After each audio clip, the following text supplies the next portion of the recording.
السلام علیکم ورحمۃ اللہ وبرکاتہ۔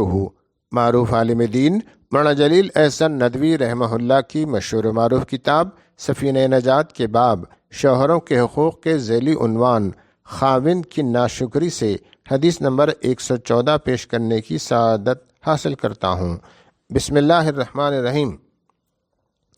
حضرت اسماء رضی اللہ تعالی عنہا فرماتی ہیں، میں اپنی چند ہم عمر سہیلیوں کے ساتھ بیٹھی تھی کہ ہمارے پاس سے حضور اکرم صلی اللہ علیہ وسلم گزرے۔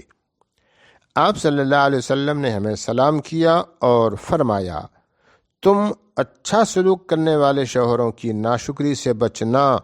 پھر فرمایا، تم عورتوں میں کسی کا یہ حال ہوتا ہے کہ اپنے والدین کے گھر لمبے عرصے تک بیٹھی رہتی ہے، پھر اللہ تعالیٰ اسے شوہر دے دیتا ہے اور اس سے اولاد دیتا ہے، پھر وہ کسی بات پر غصہ ہو جاتی ہے اور شوہر سے کہتی ہے، مجھ کو تجھ سے کبھی آرام نہیں ملا، تو نے میرے ساتھ کبھی اچھا سلوک نہیں کیا۔ اس حدیث مبارکہ کو روایت کیا ہے الادب المفرد للبخاری نے۔ وآخر دعوانا ان الحمد للہ رب العالمین۔